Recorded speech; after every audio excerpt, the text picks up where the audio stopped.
have a panel discussion on the topic of curating the archive/library, that's what we call it. And as Iris has been describing in her introduction on the initial day of the conference, the aim of this event is to discuss the present state of social, political, and economic infrastructures of knowledge production. By inviting open, independent, and digital network structures of sharing knowledge, such as Monoscope, Arc.org, Library Genesis, and Uber Web that you see on display here, the WKV and Akademie Schloss Solitude wanted to give a forum to those structures that arise because they are select, giving a voice and visibility to the neglected, thereby questioning the big machineries of knowledge production. As the art historian Jean-Baptiste puts it, the essence of the archive is its gap, its perforated character, presenting not an absolute system, but a minuscule and indivisible aspect, a fragment, making visible a fleeting but certain part of truth, like a flash in the night. To give each fraction of knowledge epistemic consistency, a construction of analysis, a montage of knowledge, is needed. If documents vanish, words and emotions, and thus transference itself vanishes. To constitute one's own memory, identity, and history, the archive therefore plays the role of a necessary infrastructure. To curate an archive, or library for that matter, is thus to put a system of access to a collective memory, and also shaping the way the present and future can be constructed. So, to start the discussion with each of the panelists, and I would like to have this also as a kind of a wrap-up of all the projects we heard of until now. I would like to put the question to you, what different kind of agency you create by bringing into play hidden and suppressed knowledge and network structures in comparison to those infrastructures being subjugated by the imperative of austerity. So,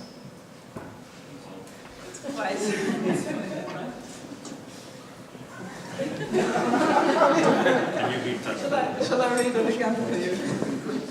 So basically, what is the importance of your project in terms of creating a different agency of dealing with the present in a way?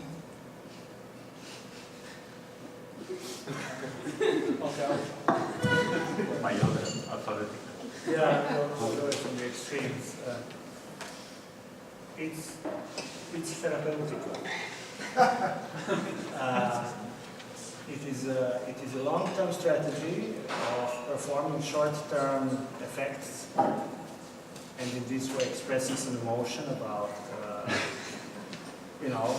hegemony in the world of archives, and doing your tiny little best inside your lifetime to, take some candle from somebody else and keep it, burning, and then give it to some crazy new fucked up kid to try his own flavor, his own aroma of defeat against the rainbow beasts. How do you call the mega corporation? Yeah, and that's it. That's our best. We can spit against the fortress.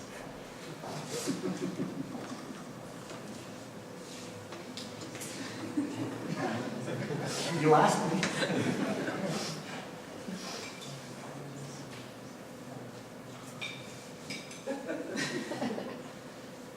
I didn't see it so far. No, because some languages don't even have this part of the meaning of the word because they and it's about something kind of hidden and doing something bad. But I understand the agency in English.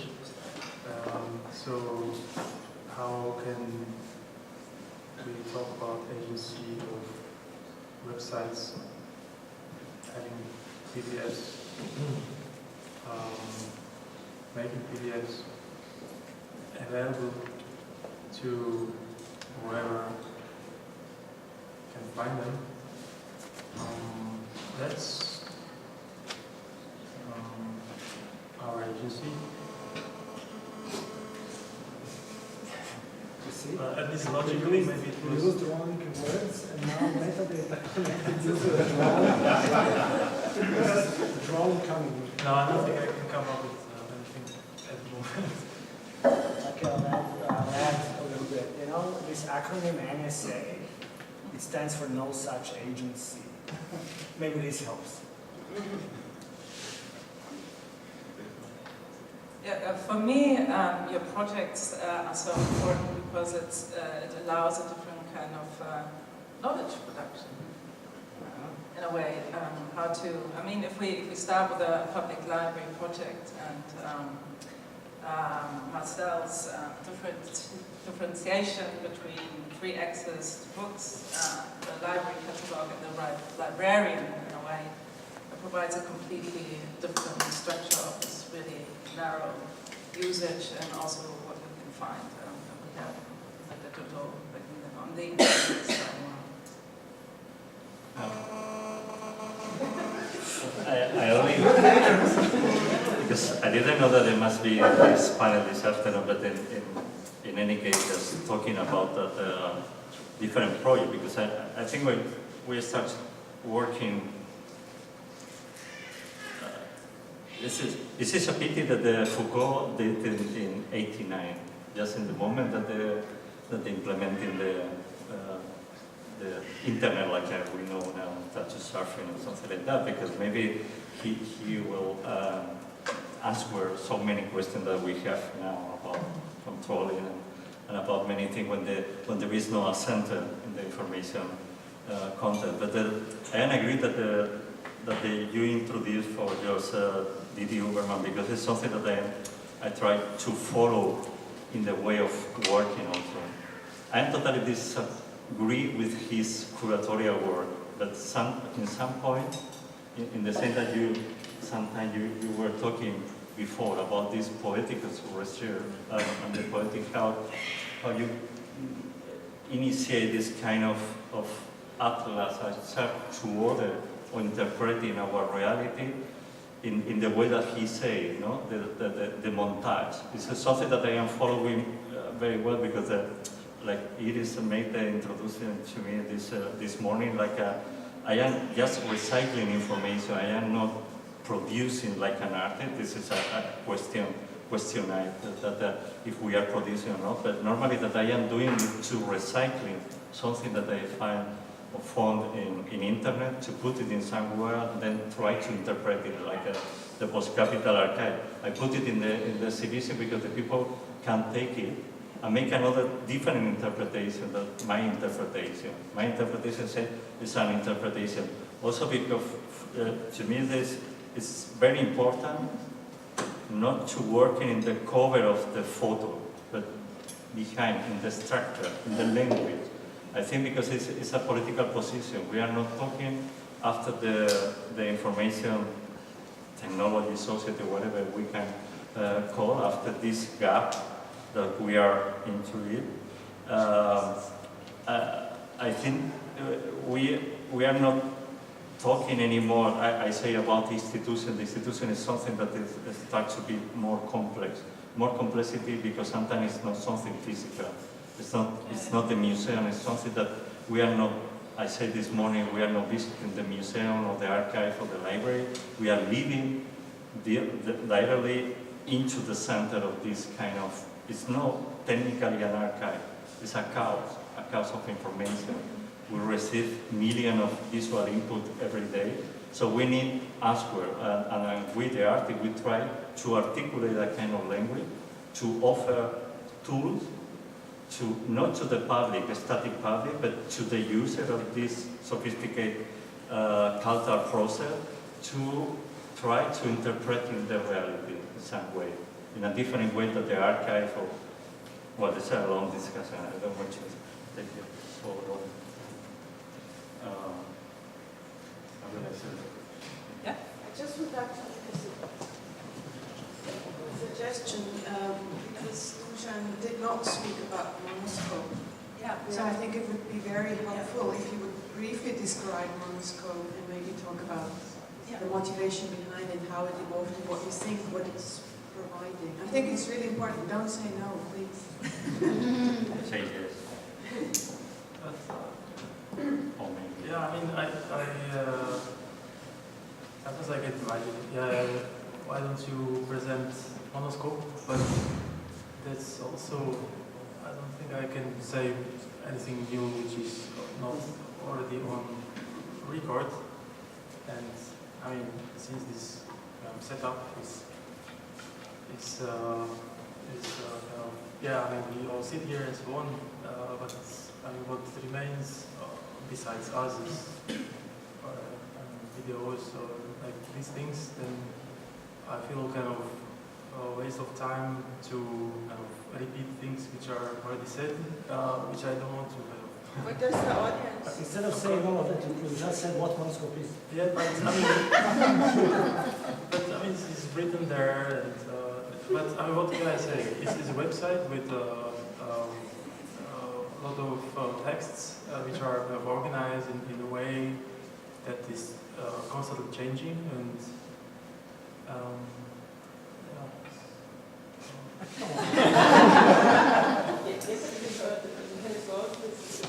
reading, talking about Publikum and saying it is kind of the cat way, of course, and this is.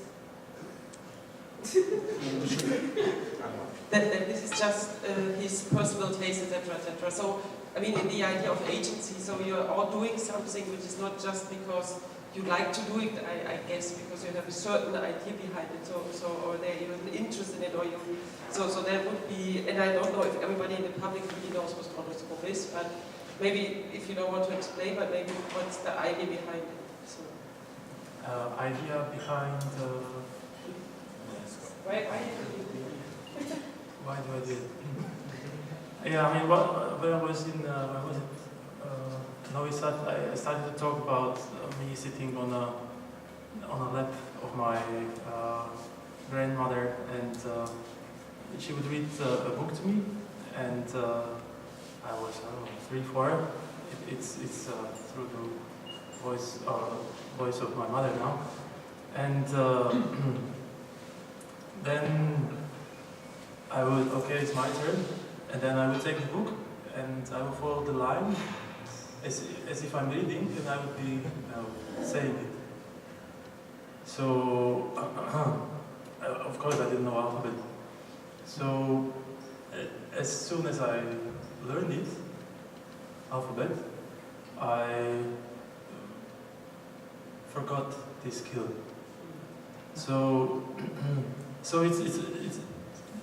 I mean, it began there. So I have to write down things which I read, and I piled the number of paper notebooks, and then I began to travel more and more, and they are in Dressler, and I am in, I don't know, whatever other place. And I remember reading that thing 2 years ago. What was it? And then, my notes are like 500 kilometers away.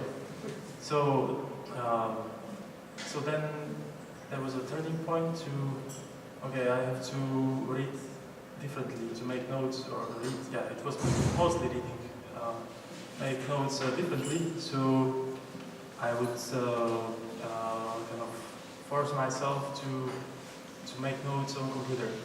I mean, it's not like black and white, but this kind of new process started. And so I would make notes on computer, and then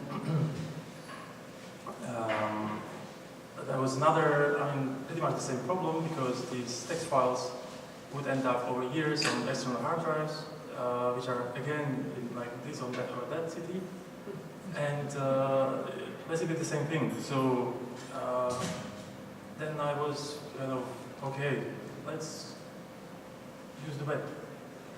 I mean, I can access it from anywhere, pretty much. So, yeah, so it started with, I began using the web as kind of my notepad. And Monoscopy is maybe one of these notepads. I mean, I have more, but since I realized that since it's already there, other people possibly can, have possible access to it. So actually, my kind of note-taking became note-making. That is something which is kind of produced over time, and it's recorded in a way that is published, basically, pretty much published. The whole idea of kind of reading and kind of making, like keeping these trays of this reading kind of changed, and it's changing. It's changing. So, the books are there now as well. So it's not that I would kind of wait for a book to come to me, but in a few seconds I can have it. Sometimes, maybe most of the time, I'm not sure. Most of the time. Because also my focus scaled down. Like I'm interested in very practical things, and then those things I can. Maybe this was also shaped by what actually I can find. It got shaped that way anyway. Internet or non-internet. But anyway, so actually it's all kind of on the web. This process which started with my grandmother's niece. So, and, that's Monoscope. And the best is still to come. Yeah, there are like, okay, web and other people, not sure whether to call it community. It's kind of, it's like community over SMS, it's just text. So, so there are other people there, and it's kind of figuring out how this can be even more interesting, like with this, like in this setting.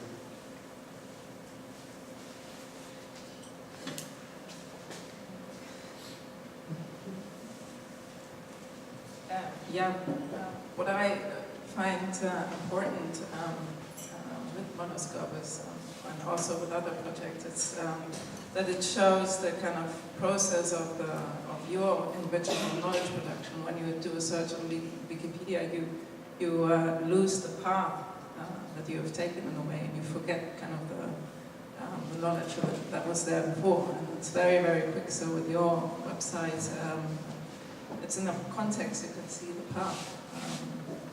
So that has a very emancipatory character in a way, because it allows people to put things into it. Yeah, of course. There is blogging, and there is Wikipedia editing, and like thousands of other things. It's just how far you want to go, I guess. To come also back to the wonderful questions that Cornelia put in her talk, and I think some of them we didn't discuss yet, in terms of Olia structures, what forms of social conditions do they produce, what they rely on. Maybe we can elaborate a little bit more on that. What do they rely on, your different projects? What's that? Oh, yeah. Sorry, I'm feeling a bit tongue-tied.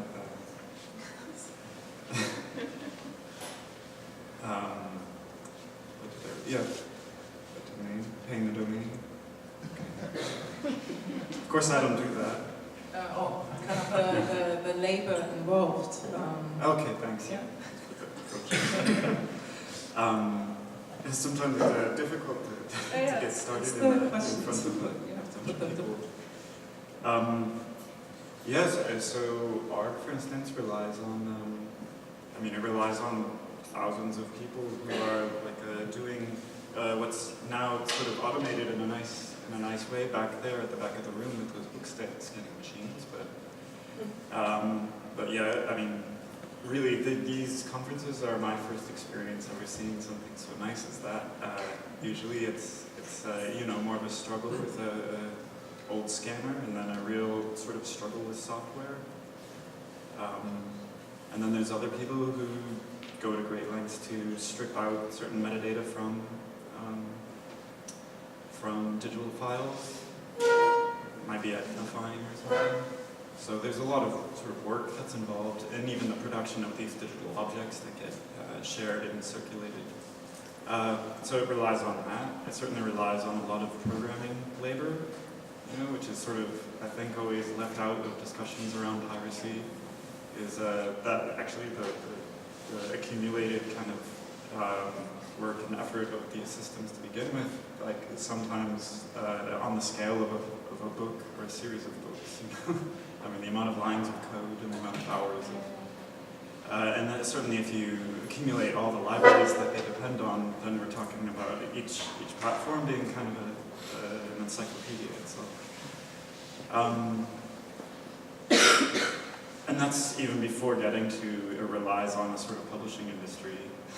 It relies, to be honest, it relies on books being circulated to begin with, and authors who write them, things like this. But I think, to focus exclusively on any given part is, it's just being willfully sort of myopic. If we're going to be realistic about that, then that's what I think Cornelius' question, is an excellent one. Can I, now that I'm talking, just sort of divert for a minute. I just want to say that I think of Dusan and Monoscope as kind of an ideal user for ARC. And in certain ways, I think decisions that go into who is, that type of user who is actually few and far between. But this type of person who's interested in sharing their process of reading, so not just sharing books, but also sharing their experience of books, and sharing a relationship with them. I think, to me, this is what's sort of inspiring about doing these things sort of online and digitally, not just increased access. But this is finally, this is the idea of community. Yes. This is the idea of Blanchot say that everybody reading the same book at the same time. This idea. Now we have a perversion, because Amazon is using the same idea. Everybody reading the same book, and they are tracking every data. So they know where you stop. You make a line, you make a quotation, even if you can. But the idea is a very beautiful idea that the people sharing the same knowledge, the same information, not at the same time, is creating this community. And this is the Blanchot said that this is the idea of communism, this community. This is the real idea of communism, not the political pragmatists at that time, but this idea that people sharing things, sharing ideas, sharing the poetry of reading the thing. Also because this community is not regular community, it can be many communities. Then you read Benjamin, and you create another community. So all these together has created this idea of community. But coming back to the point, the practical thing in this, in our project or something, my position also, so I think we have no historical perspective to analyze most of these projects. We need maybe more time or more distance to see what is going on. But for me, today I'm coming very much for the art practice, and I start doing public intervention. And for me, internet at that moment in the middle of the 90s was an extension of this public space. So the laws of the public space is not the same like when you are working in the museum. That everything that you are doing is immediately is language that you can interpret it. But in the public space, it's more the space of negotiation. And for me, my position is most of the project, because some of the project that they started in the 90s or in 2000, like at the Valencia, Barcelona, something to discuss alta politica. For me, it was more like a performance situation, something totally temporary, something that you make and maybe it's working and have a lot of presence, or even media attention, and politically it's a tool that you can use it. But then new tools are coming, and you need to recycle it, or sometimes you cannot recycle it, because I remember I started working with a technology that it was called post-new in the 99 or 98, I don't remember. And then the developer, the leader of the program, have an accident and did. And there are some people that continue with the project, but it totally changed a lot of the technology. And now we have at the moment that this is technically very complex. I think PHP 5.2 is not supporting the next week or something like that. So I cannot update all these different projects. The Sevilla, Valencia, Barcelona, something like that. So this is going to be missing in the future. But I think we need to accept this also. Because it was a period of time that it was working, and then I like it, this kind of technology that they have the end. Because with Google, we don't know. Hopefully, we say, okay, Google is only temporary for 5 years. Many of the companies in the bubble, in the 90s, they are totally desolate and they are missing. But I think, like an artist, I like this idea that there's something that you start is a temporary project. Even because it's dependent from your energy, your money, your project, your life, your community that is changing also. Like a human being, something more. Are you actually calling artists human beings? That's new. Cool.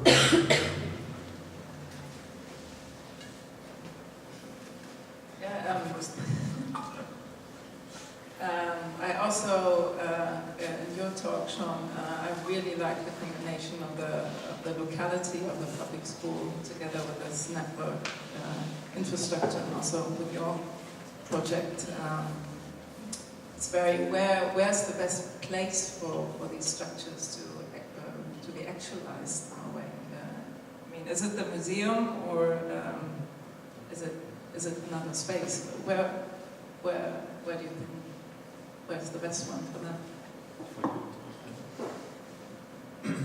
Yeah, she did look at you.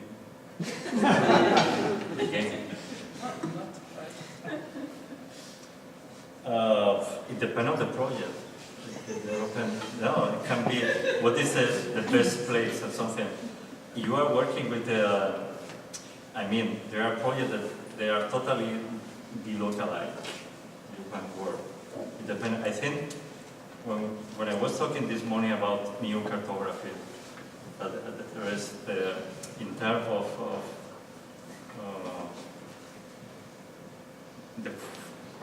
in the center of Foucault, that now there is no a center, so it can be many centers. But indeed, our world is about our capacity of interpreting the information. So I say language is very important again, like in the 15th century, or like I just say in the 30th century. That's the main point, how you interpreting the thing. And then there is a new cartography. You can see very well in Wikipedia all these languages, that the English and then Spanish and Chinese or something like that. You can interpret in Foucault in French, you can interpret it there, but also in English or something. But you cannot interpret it in Korean or so. I mean, it's the first level of interpretation, not interpreting Foucault in detail. But then I think to access to information, this, like a right, is very important. But in the other hand, we talk very much when Lujan starts talking about the first effect of globalization. We globalize the politics, we globalize the economy, but we never globalize the society itself. So when you are acting with people, you need to point in that the community is a group of people working there, and it depends for the same rule that always. I can be in the south of Spain and crossing to Tánger, It's only cost 10 euros taking the ferry, taking my meal there and come back. But then there in the cafe in Tánger, there is a cafe, half a cafe, where the young people is going there to dream in this area of Europe. They cannot cross. Physically, you cannot move from some place. If you're born in South Korea, it's not the same that you're born in North Korea. If you're born in Cuba, it's not the same too. If you're born here in Europe, it's not the same something. So we're talking very much about globalization, but we are talking about real people dealing with real life. So we cannot globalize this effect.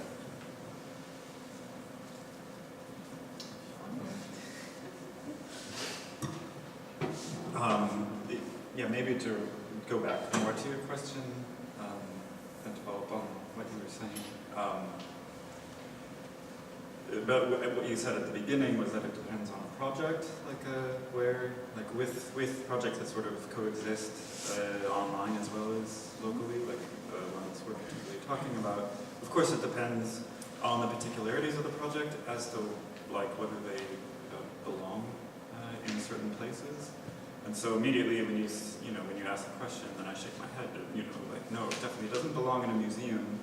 But I don't want to answer that generally. I bet that there are that there'd be a specific intervention that sort of is thinking about museums and their place in the world and the way they relate to one another in a way that some project might make use of that particular structure. But the public school wasn't, for instance, wasn't made with that in mind. It wasn't thinking, how can we use museums? And so what happens instead is that for example, the public school runs into the kind of curatorial mindset. And these are incompatible logics, and they each get frustrated with one another, and things don't work. So, but I think it would be interesting to think about what's possible to do from within the museum and using the museum, and maybe public library is beginning to think about this a little bit, because there are certain structures that are in place, whether they be financial structures that allow people to gather and certain work to be done, or they're technological infrastructures, digital networks, or just material ones space and things like this. Or protection. That's a question. Shut up. Just a thing. This is the advance. This is the privilege of friendship. Just go. Yeah. So here it goes. You remember Sebastian yesterday here in this room. It's so bad he's not here. Sebastian Lütgert, he was with Jan developing some massively impressive shit. Really. Sincerely great. And even though they were talking of how it works and what it does and what it's meant to mean to the developers and to the users, as a matter of fact, a large portion of questions here and the implied questions was, how come they're not, making money with it, or what would Google do with this or that other aspect of their work? And you see, the position that these two guys chose is not even adversarial. It is a bit and bitter, but it's not confrontational. It's not. They're working not about attacking the mega corporation. It's hard to change a short word with a big word. Usually the other way around. Their work in their life is not about killing Apple, Google, Facebook. It's not even about very seriously proposing an alternative universe. Their work is about doing work. And it is this that's very interesting to me today, that you can choose a position that doesn't give a fuck. It's very political, but it doesn't behave politically at all. It just goes around doing their work. Of course, it relies on infrastructure somebody else built, so it's vulnerable. That infrastructure also relies on something that someone else built. Maybe, sorry, because I would probably not mention this part. It connects to the site, and besides the building, there is also this machine, which has some agency.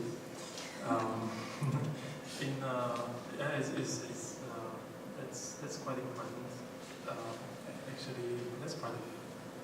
important agency in running our digital libraries. So there was a phenomenon in Europe which was quite common in the 90s, and this phenomenon was called art servers. It was conferences about them. They were open for whoever wanted to join, to have their websites there, to have whatever other services you can imagine on a server. And most of the time they were self-sustained, self-run, maybe founded randomly from whatever sources. And it was kind of community, but it was more of a community of, I don't know, like these websites somehow. They were there together, and if there was a DDoS on server because of one, all the others were going down. And like this codependence, and also kind of this being together there, and then people kind of taking care of them. Of course, there are in the whatever contact, but it's about these things, and this is how this also server is perceived. But somehow over the last decade, these art servers somehow disappeared, and it's very strange. And I don't understand it, actually. I don't know. So what?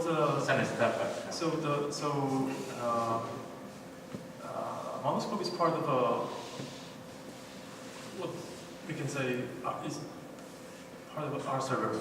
So we run as a NGO organization, the machine, which has I don't know, today about 80, 90 websites, which are offered for. I mean, the rule is that it's for the horticulture. So it's mostly individuals or collectives or kind of small organizations who have their services there, or one services there for free. And yeah, there is this kind of nice mutual dependence on the same thing. So we rely on this machine.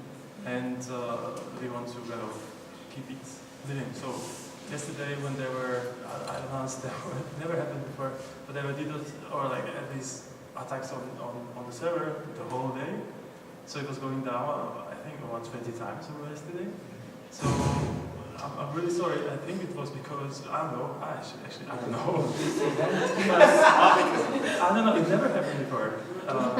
So all other 80 websites were inaccessible. So I mean, yeah. So this is kind of the down and upside of it, that you're really kind of thinking that, okay, how to make this thing sustainable. No. So I would like to bring like 3 examples where they all deal with the material conditions, selection / curation, where I'm not sure if we should call it curating, and the exploitation. And you asked before about like exploitation, labor. So the first one is from my own experience. I was running a skill sharing group of hackers, like weirdos, guys exclusively. So we invited into the Graz Museum of some contemporary art, that one, kidney one. And there was like the main curator who invited another curator of the show, and then that curator selected an artist who just there had the role of a curator who invited us. And we got paid to get the van, and then we had like a great weekend, but there was a very uncanny moment when my fellow hackers said like, what's going on here? We are here exhibited. We were gonna kill you. And that's a completely different story, how we resolved that and what was before, but just like that kind of material conditions, curation, layers, who gets paid, how much, and who feels exploited. Another one is we talked at one moment, like books from ARC were downloaded and exclusively on ARC, and then they were sold on something which at that time was called eBookoid, and now it's ebook farm. I really recommend that as a kind of illegal business service. But at the same time, there were some ethical kind of problems where people on ARC were like, I mean, we don't feel good, you know, we are doing that. And then you asked me, like, how do I feel about it? And I said, I think that it's a bad business for anyone, you know, so maybe for some time it goes well, but I go there, I buy books there, and then I upload them back to ARC, so I don't see a big problem here. And I'm not sure if I would like to talk ethics, it's just that, yeah, there are bad people, it doesn't really, I wouldn't like approach them as an ethical entity. It's just like, we exploit them, they exploit us, that's the only thing which we can really do here. And then the biggest one is like in Facebook, where people curate a lot or select. Like basically on Facebook, no one really generates something, you know, like at least what is shared and liked or whatever, it's mostly that you just like select something, oh look at this, and then they just place some advertisements and they make a lot of money. Then people say, oh, Facebook is exploiting them. But in terms of the sustainability or whatever, if you go and see what's their annual revenue, what I do on Facebook is like so cheap, you know, and then when someone is trying to propose that I should be one of the billion people owner, it's kind of ridiculous in many ways. And then also to put that in the same realm with all of the other exploitations, I think that it's just that it weaker the argument of the exploitations. And I'm sure that there is something with Facebook. I'm not trying to say that that's just resolved. It's just what I'm interested in is like what kind of like material conditions related to these like curation, selections, and then what's the exploitation of this age? What's especially like in art, like what if you can just go there and steal from them what they stole from you, you know, and things like that. So it's kind of a question for you, Sean, but also for the others, because I would say that it relates to everything we do on it. Good. Don't. Keep the microphone, because can you just like just rephrase the question again? But yeah, it's like, correct. Okay, so there is exploitation. Okay, there is exploitation. In the example of art was the one which was making money on something which was collected on art.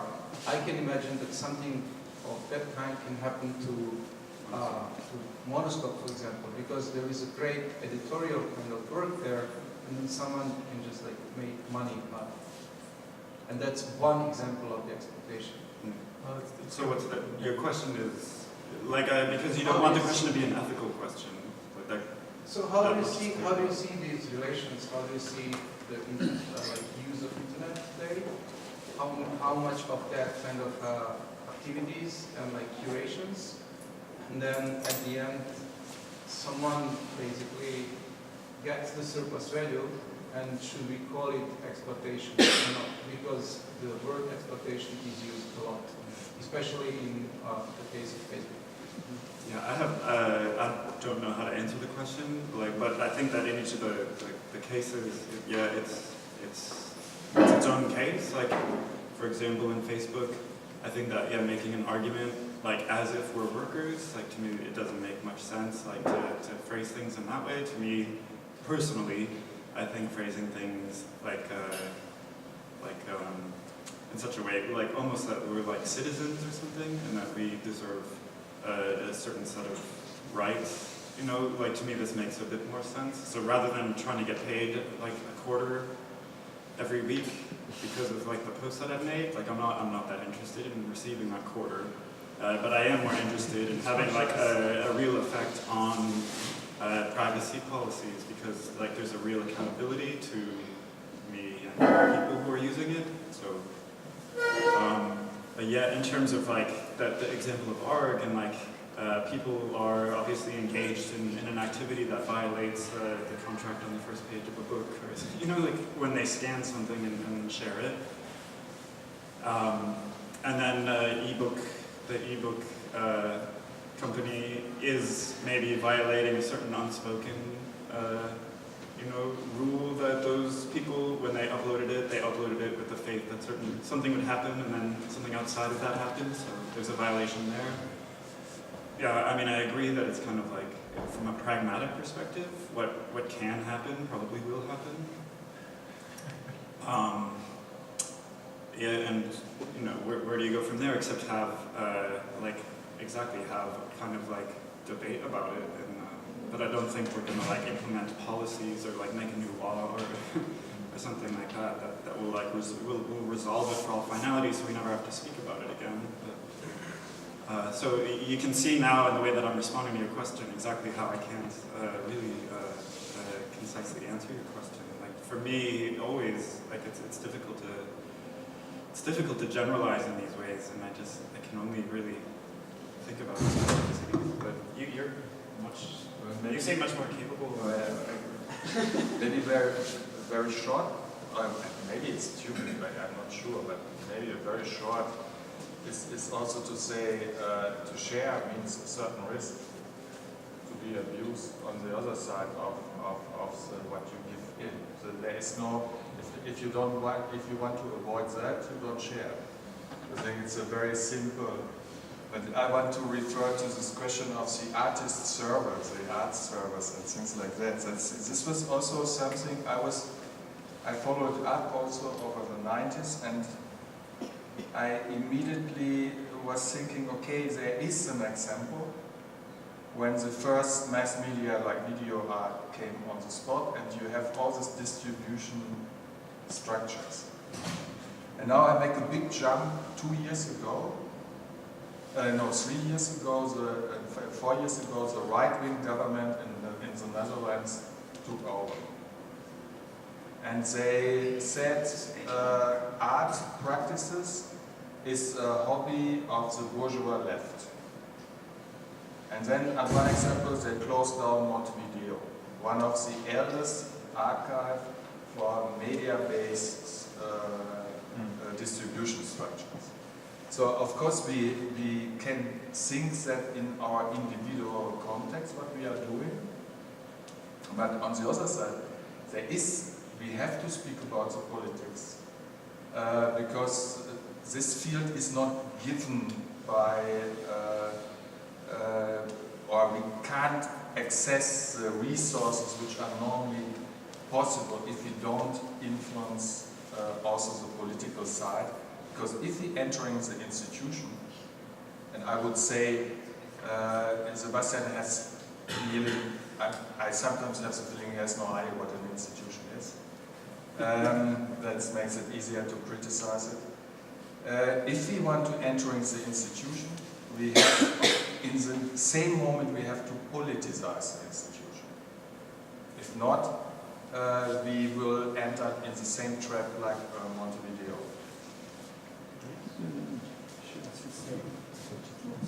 Sean was saying things yesterday about completeness. We didn't use that word. Like there was a journey of this NGO that was a mother of open sport that somehow ended, and it's not natural. It has an expiry date.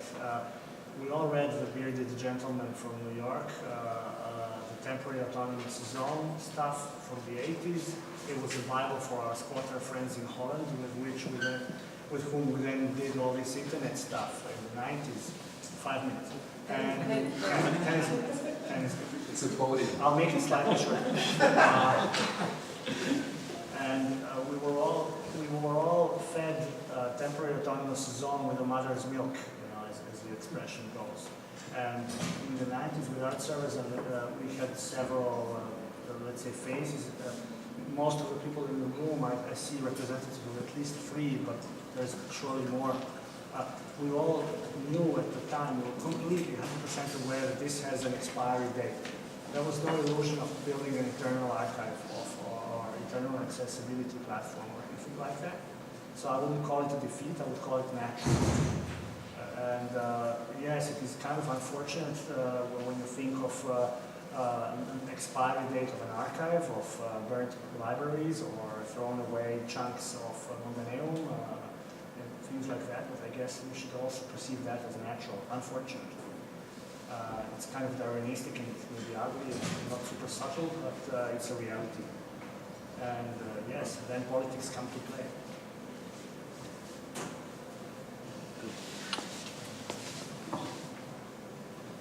Yeah, I think if I can say something like sometimes we were, I'm talking from my personal perspective about this generation for the 90s, that we start to working with this informational technology. Something. In some way, I was very skeptical all the time, but we were at the same time very naive. And when you say where are the art server, when I arrived for the first time, I meet Heath Bunting, and then immediately he bring me to London, to Backspace, and this is what I said, this was our server, because Irrational was the name of the machine. And then in the first floor was NetName, it was our sponsor, so the owner of NetName, after some years, 1 year, 2 years, NetName, it was at that time the only one company giving domain all over the world. You can imagine how much money they get. And then the other partnership was the owner for Access for All, that they are already very rich. So they sell the company to KPM. So now where Backspace is when you try to go, when you are visiting the Tate Modern, you get the bridge, and then they are the Starbucks. This Starbucks was Backspace, and then NetName or something. So the servers are over. And I make this critic also because I'm coming from a tradition that is the precedent generation, Hacker, Bodisco, Vito Aconci, Sildo Miele, they maintaining a kind of critic with the institution, the art institution. So I'm coming from this tradition, but also with the implication that if we want to change this public institution, we need to deal with the institution in some way. But at that moment, when we start to working in internet, we are totally independent. We say, we take the reign, because we believe that even because we have a lot of visitors. You can, in terms of economical terms, only in Irrational we have like I don't remember some moment, I don't know if you remember, but it was 500,000 visitors a week or something like that. But I have only in Valencia 500,000 visitors a week, and everybody says this guy is very clever. He can, because I have more visitors than the normal El País or some of the newspaper, but we steal all the articles from El País and all the big newspaper and open to commentary, anonymous commentary. Because at that time the people are still thinking and discussing the Guardian in London if they can open to participation or not. And then I say, okay, let's reorganize only the topic about cultural politics. And in some moment, something. But this is about plus value in the same Marxistic day. I have a conflict sometimes because we were like a collective. But of course, everybody knows that I am Daniel García Andújar. And at that moment, I was totally anonymous. I never used my name. I technology to the people, and I always make the tweet that I am working. Finally, everybody knows who you are. So you cannot make the trick anymore. But at that moment, we work like many people, but when you get invitation for panel like this or something, another invitation, you start to get a lot of visibility. Even if you get no money for Google AdWords or whatever thing that you are not using, because we cannot use it getting money from the website because it's totally illegal. So even I have a lot of legal problems, but if you even get money for that, it will be more complexity for us. But of course, after some point, all this is regulated. That I made with all this is like I only open a new platform when it's dependent for a totally different community. So there are no managers, there are no more people. So in Sevilla was because it was people in Sevilla that say, okay, we have the community, we can manage the whole thing. And then I make just a workshop, and they open the platform. It's the same with the other thing. But I think that Marcell said there is a lot of complexity in all this thing that normally you try to regulate it and articulate it or something, but this is like the real life. So there are a lot of complexity even in the way that you explore and use the plus value that is not always money. It's how you are using the visibility, many other things.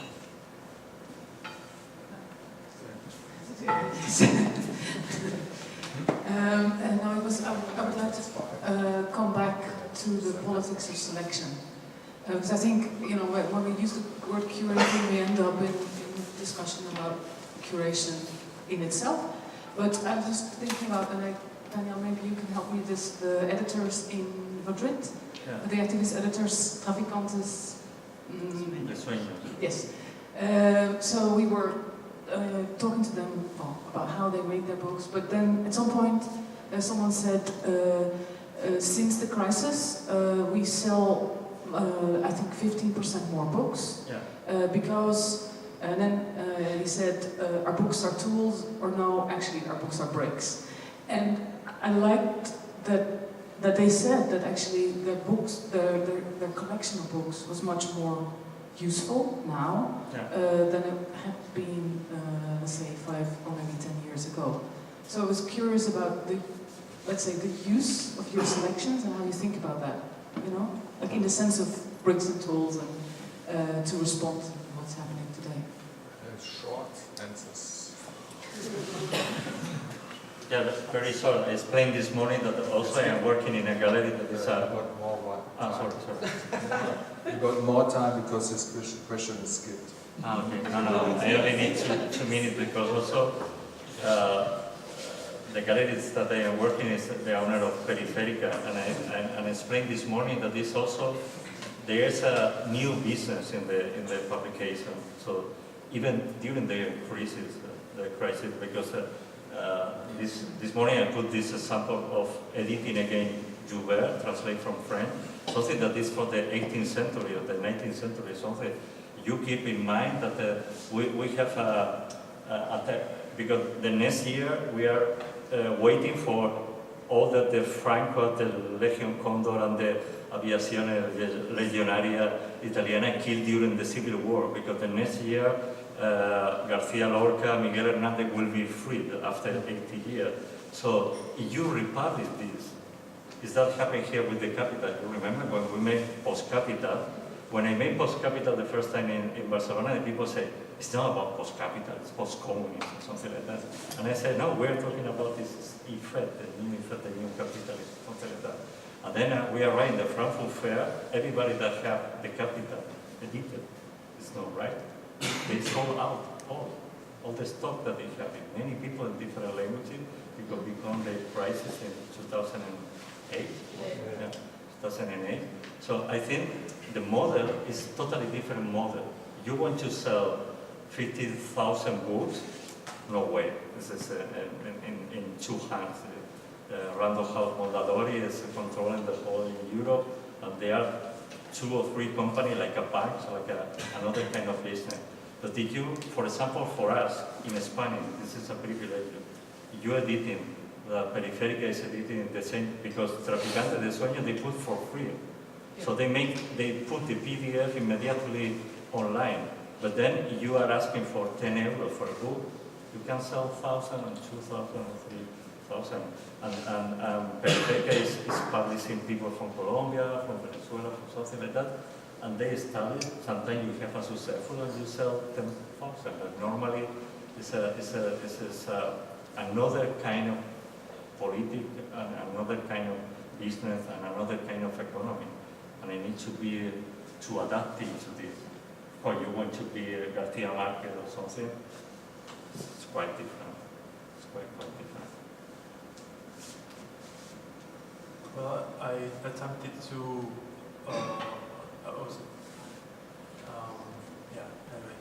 I attempted to kind of articulate the selection criteria I have for posting things on the Monosco blog a few months ago, and it was over email to a friend over yeah, nothing. But it got quite long, and but I think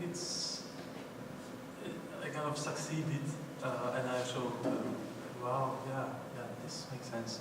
But this wasn't before 2 minutes. But maybe on the top, it was also kind of priority, like which books or publications have priority, and it's very personal. Personal criteria. But at the top, I have books I consider that these have a chance to open up a new chapter, maybe like new discourse, new